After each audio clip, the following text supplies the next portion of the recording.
Really, really amazing panel. A lot of times, a great show will do tribute to another amazing, great show, and we had the privilege of doing that during our run on Psych, to do a love letter to the show Twin Peaks. And of course, our episode was called Dual Spires, and we have a fantastic panel where we have some of the most amazing people that were part of that show and were part of Dual Spires to talk about how it all came together. And your moderator for that panel is Timmy Meltrigger! Hello, testing. Does this work? There it is! Enjoy it, Timmy. Yes. Bye, Andy. My comrade, Andy Berman, right? What a character. All right, folks. He's making him laugh backstage right now. So we are going to talk. We have some very special guests right now. Going to come out and talk about Twin Peaks. And we got some fan questions. A lot of burning questions about Twin Peaks and Dual Spires. So I would like to welcome to the stage Dana Ashbrook. Hey!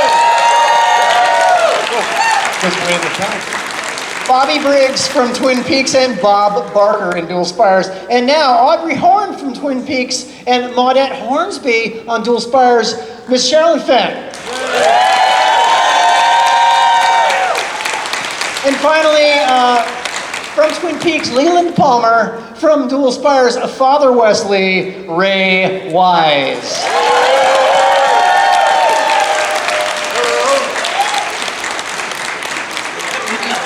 Power of Christ impels you. We like to keep it divine here, folks.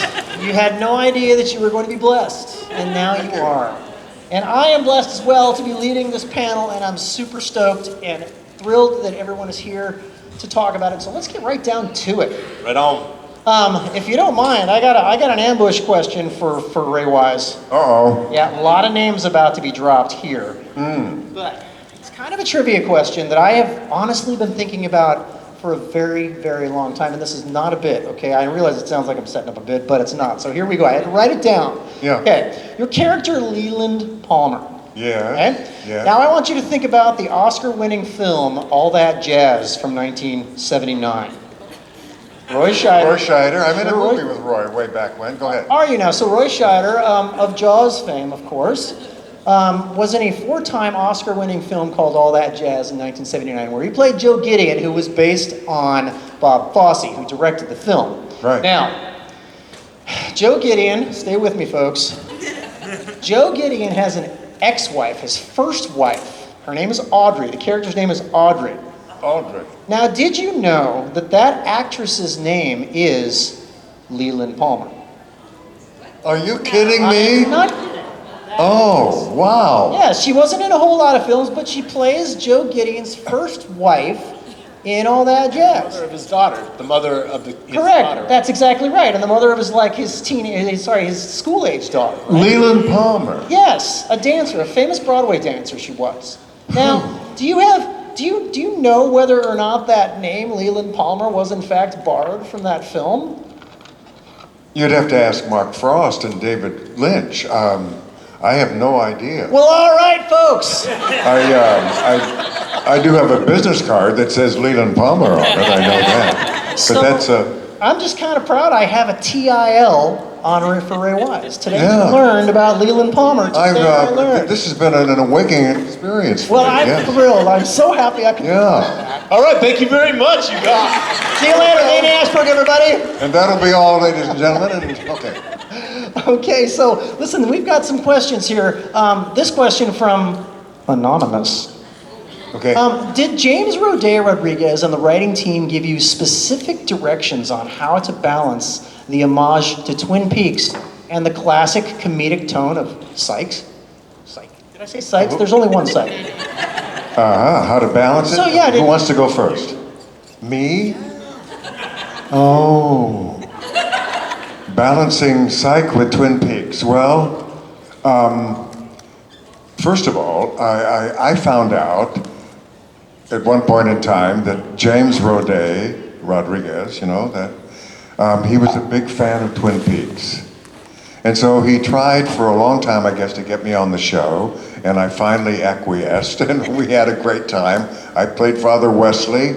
I did an exorcism, and I remember the night before I had to shoot this scene, I played the exorcist again, you know? And I watched old Max von Sydow. And I said, yeah, I could do this. Yeah. And so the next day we recreated that scene and the iconic shot outside of the house in the fog, and when Father Marin gets out of the car for the first time, we recreated that shot for Psych. And so it was a wonderful experience doing the first episode of Psych. And then when they called me back and said Father Wesley was going to have to come back, and we'd like to have his hair be white, a la Leland Palmer's hair white. And so they sent me to a makeup artist in Hollywood to fit me for a wig, a white wig. Now, when I did Twin Peaks, I went to a hairdresser and went through about 6 hours of strong chemicals to get my hair white. But for Psych, I had a wig. I could have had a wig for Twin Peaks. I did all those months with my hair breaking off and having to do my roots every 2 weeks, and I could have had a wig the whole time. Anyway, that's what I remember most about Psych. Interesting. That I could have had a wig the whole time. We did it right. I'm glad we did right by you. Yeah. This next question comes from Craig from Georgia, but it says Craig here, but I mean, you all know him as Craig. Sorry, you all know him as Craig. Correct, this question is from Craig from Georgia. That's great. What was it like being on set with the other original cast members in a completely different show? Did it feel like a high school reunion? Sherilyn, would you like to field that one? Hi. Making sure it's on. Yeah, it did kind of feel like that. It was, because I think I remember other shows, or it seemed like there was different places trying to get us all to get together, and when it happened, and then we were all in that bar at the Sutton place and met James, it was like a high school reunion. It was so good to see everybody. And it was an easy fit somehow. I don't know that there was, it needs to be more this or more that. It was so kind of seamlessly, we all just flowed right into it and had such a great time doing it, so. Well, this is a segue right into the other question from Sarah Mitchell, who says, your character, Maudette Hornsby, has a very distinct, sultry vibe. What was it like to essentially step back into that role for this show? Again, it was just so much fun. I think initially I thought, well, who is this? What are they doing? And I had all this kind of attitude. And then I said, well, who's doing it? And then they named everybody. I'm like, of course I want to be a part of it, you know. And again, there was something kind of seamless about it, because of, you know, y'all's like love of the show and just embracing of us, and it was a way to really, and the medium in and of itself is collaborative, but sometimes it isn't. I mean, it should be in the best of worlds that everybody shares, and so this was a situation where we just flew right in and just had a great time. I got that cute little dress, and that little matching thing, and that little thing on my shoes. It was on. Dana. Tell me then, SR from Georgia, all from the same place as Craig.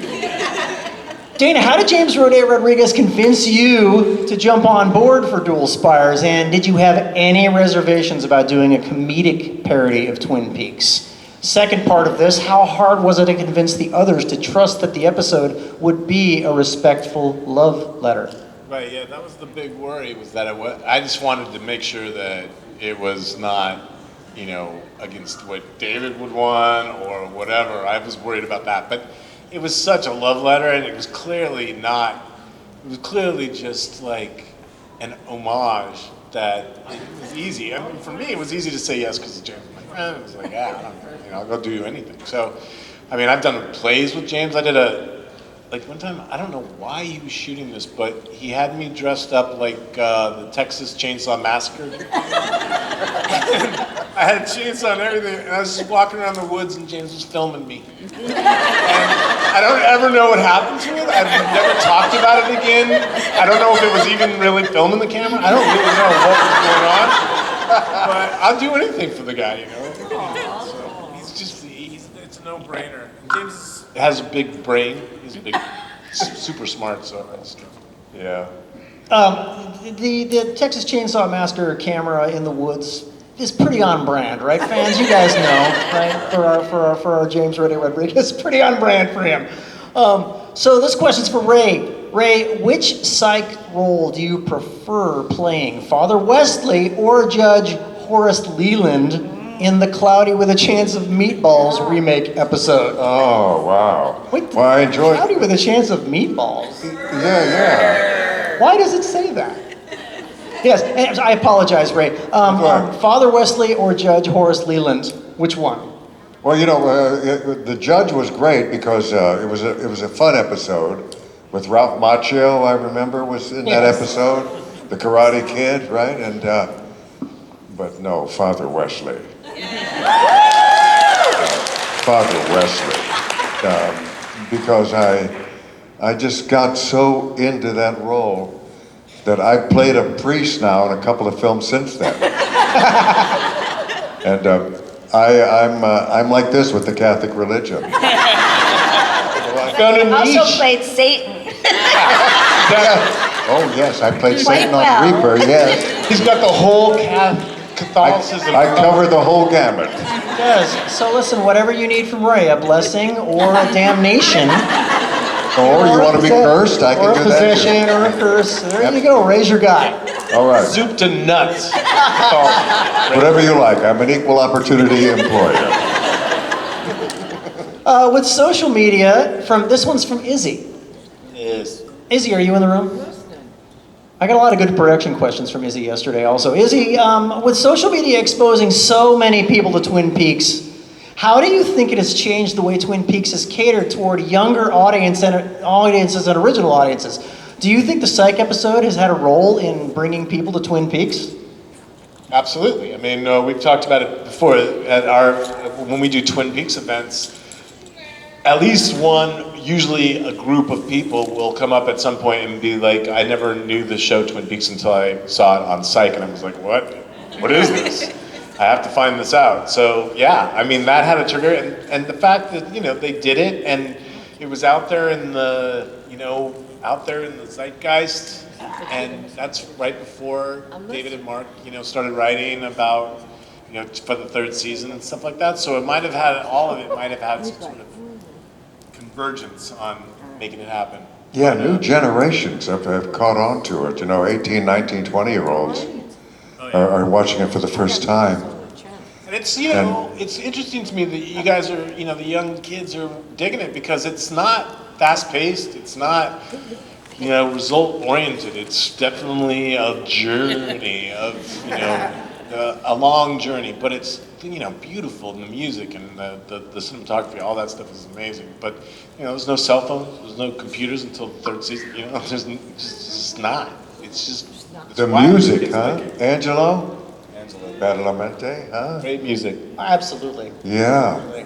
He has a funny story, if I could interject something right here. Oh, certainly, of course. But, our fans are also a big fan of, we did a theme song for that one also. Which one? We did a theme song for our Dual Spires episode also. We changed up our theme song. Yeah, how did that go? For it. Yeah. Well, we got Julie Cruz to do it, so it went okay. So amazing. Did you know that? Julie Cruz did the... Oh yeah, Angelo. Yeah, he tells this story. You can look it up online, where he got this call one day, and it was from a guy named Paul McCartney, and he went something like this: "Hello, Angelo.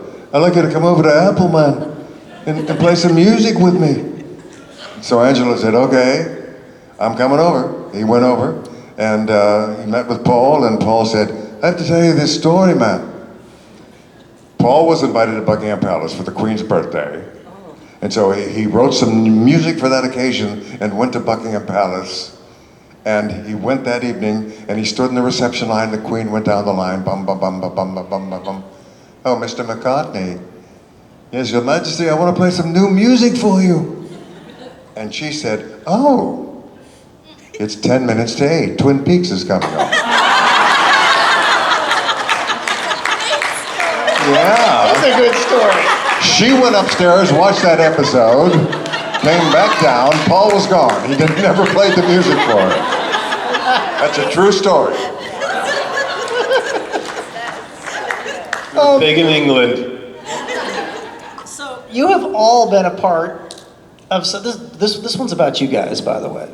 Okay, but actors, you've all been a part of some of the most dedicated cult fan bases in television history. We can say this. You have. How do the Psych fan interactions and questions compare to those of hardcore Twin Peaks audience members? Man, it's the same thing. You guys know so much about all of it. It's like amazing your recollection of everything, and especially for Twin Peaks. It's like people come up and ask us stuff all the time about Twin Peaks, and we're like, I don't know. What do you think? You know? So it's just the amazing the amazing amount of knowledge that you guys retain about Psych and the Twin Peaks people. It's like the same thing. It's crazy. Indeed, Wikipedia's got nothing on our Psych fans. No. Nothing on our In Psych. fact, I for my money, I think Twin Peaks and Psych are like this. I can't think of another show on television in the last 35, 40 years, which is how far we go back with Twin Peaks, that comes close to Twin Peaks like Psych does. And I think it's because, so many of the creators of the show have that same sensibility that David Lynch had. And I know James Roday Rodriguez he was a big fan, and so we're like this. Well, speaking of the chronology, it's kind of a fun fact. Dual Spires aired exactly 20 years to the day after the original Twin Peaks episode revealed Laura Palmer's killer. Yeah, look at that, a little chronology for you. Laura Palmer's killer, you know something about that? Yeah. Who's he talking about? No. Danny G wonders, James Roday Rodriguez is a massive fan of Twin Peaks. Oh. Yes, right? How did his passion and encyclopedic knowledge of the original show influence the vibe and script of this episode in ways you didn't expect? What were the surprises in our script that you can recall with regard to the context of your Twin Peaks experience? Oh, I would say just about every sentence, every page was a big surprise. Yeah, and we never knew what was going to happen one day to the next, or 1 week to the next. I was praying that I wasn't the killer of my own daughter. Come on. That's a no-brainer. I had a little 2-year-old daughter of myself at the time, and I thought, no, this can't be me. This can't be me. And I thought, it could be anybody else in town. Sheriff Truman would have been good. Or Bobby Briggs, it could have been. He would have been a great choice, in fact. But no. And she was always sneaking around the potted plants, watching what was going on. And I did not want it to be me. And then all of a sudden, I got a call. Said, come in the studio. We're going to talk to you about something. So I came in the studio, went up to the second floor into this room on the second floor, and it was devoid of furniture. There was a lava lamp in the corner. And over in the other corner was David Lynch sitting cross-legged on the floor, Mark Frost sitting cross-legged on the floor, Cheryl Lee, Maddie sitting cross-legged on the floor, Richard Beamer, Ben Horn sitting cross-legged on the floor. So I went over and I sat cross-legged on the floor. And David Lynch leaned over and touched me on the knee, and he said, Ray, it's you. It's always been you. And I thought, oh shit, no, it can't be me. Ray, it's going to be a beautiful thing. And then he went on to explain to me that I would have this wonderful scene where I would die in Cooper's arms, Kyle MacLachlan's arms, my favorite FBI agent. Dreamy.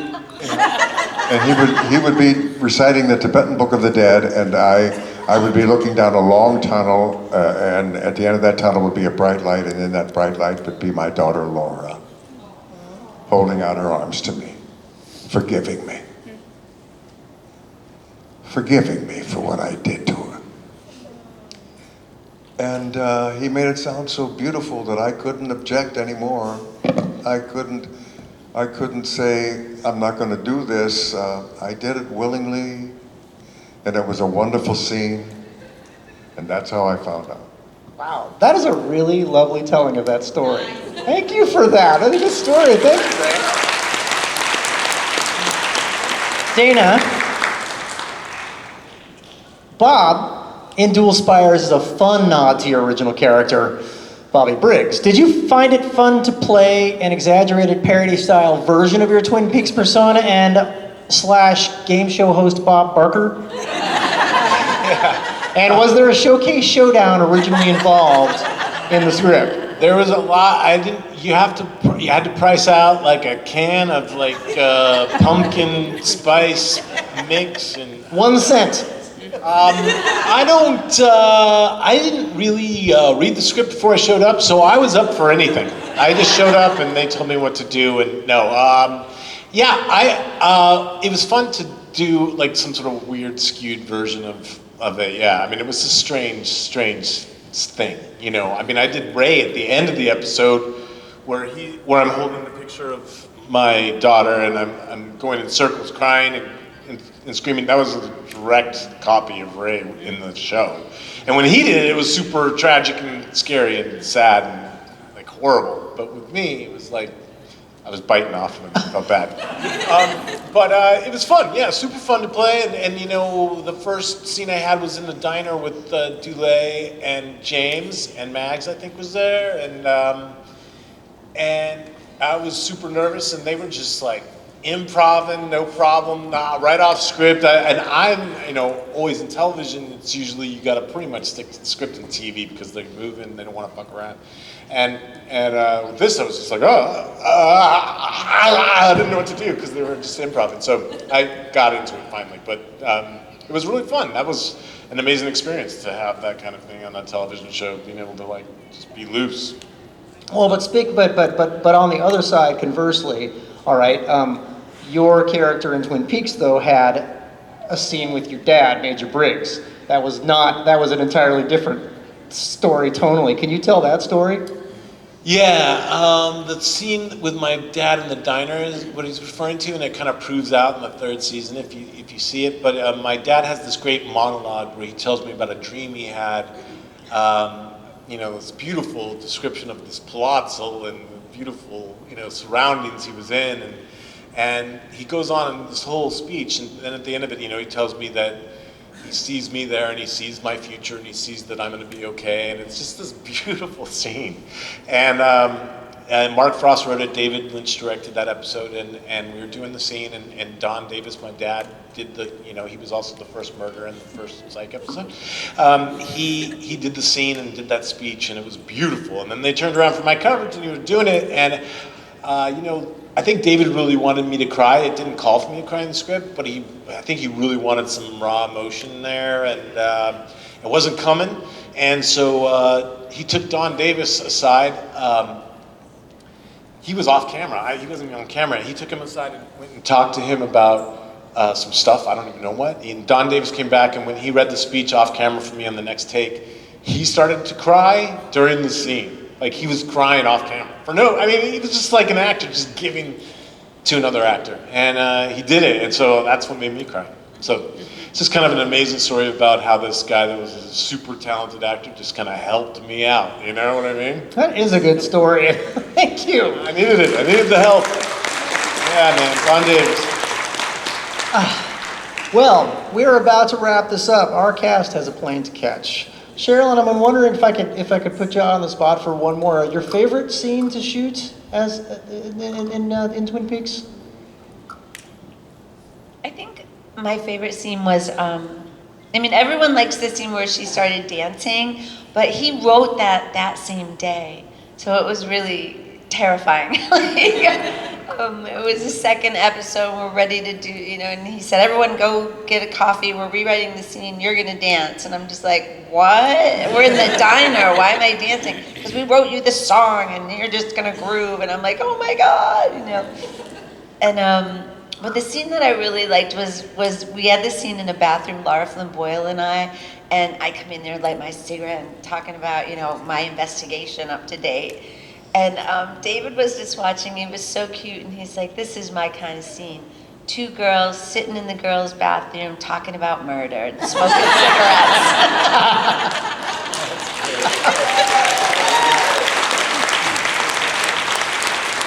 Well, I just want to say what a treat this has been for me to be here on the stage with you. I found out I was doing the second day of the panel a couple of days ago, and I was stoked, super stoked. This has really been a treat. Thank you so much.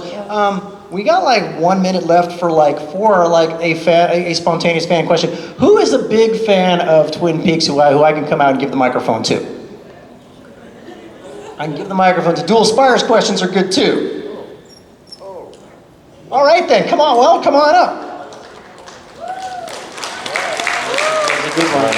Here we go. We got one. All right, your name? Keith? Take the mic. Okay, great. So I had the pleasure back at Sketchfest for James. I was the moderator for the Twin Peaks after season 3. And I was the one that asked you guys for season 3, The Return, did David sit you down and explain how it was going to end? And at that point, Ray just took me to task that imagine this world where David would actually sit down and explain things to you. So I just wanted to say it was great to hear today that it sounded like in season 1 or 2 when he went to announce she was the murderer, the same type of thing, that he did actually spill the beans. But was that right the day of the shooting of that scene? Or how far in advance did you know that you were going to be Laura's murderer? I just interject quickly that David never wanted to reveal that.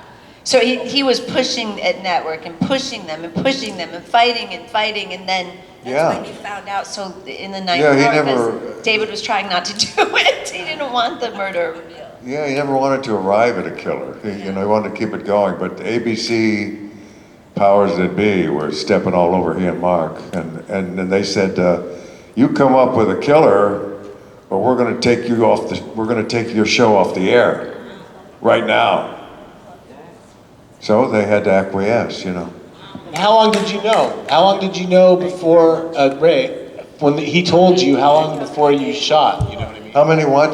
Like when you found out when he sat you down with. Oh, the next day I shot the reveal scene. Yeah, where my character Leland kills Maddie.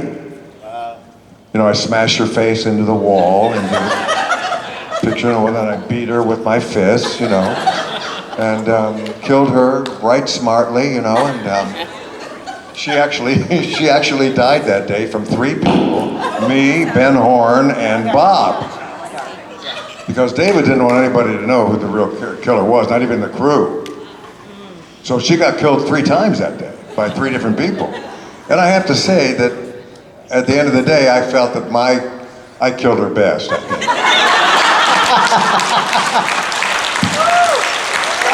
Our cast of Dual Spires and our cast of Twin Peaks, Dana Asper, Cheryl and Ben, and Ray Wise. Thanks for coming out. So much for being here. Thanks for everything, you guys. You love Psych. Yeah, love Psych. Psych.